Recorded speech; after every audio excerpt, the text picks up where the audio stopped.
Iran మీద దాడి వ్యవహారం ఆగిపోయింది, ఇరాన్కి పీస్ఫుల్ అంటూ ఓ పక్కన ట్రంప్ చెప్తుంటే మరొక పక్కన యుఎస్ఎస్ అబ్రహాం లింకన్కి తోడుగా యుఎస్ఎస్ జార్జి బుష్ కూడా ఆ రూట్కి వెళ్ళింది. తాజాగా మరొక వైపు చూస్తే American Air Force C-17A Globemaster 3 heavy cargo plane ఏదైతే యుద్ధ సామాగ్రిని మోసుకెళ్ళగలిగినటువంటి మరొక అతిపెద్దదైనటువంటి విమానం ఇప్పుడు డియాగో గేర్షియా దగ్గరికి మూవ్ అయింది.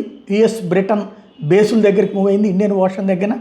అలాగే ఇది అక్కడ మొదట స్టాల్ అయ్యి అక్కడి నుంచి మూవ్ అవుతుంటుంది. వాస్తవంగా దీని నుంచి B-2 B-52 బాంబర్స్ కూడా మూవ్ అయ్యేటటువంటి అవకాశం ఉంది. ఇప్పటికీ అక్కడ కొన్ని మొబిలైజ్ చేస్తున్నారు. అంటే అతిపెద్దదైనటువంటి బాంబులు మోసుకెళ్ళి మొన్న మధ్యన ఇరాన్ మీద అణ్వస్త్ర స్థావరం మీద దాడి చేసింది కదా, అట్లాంటిది.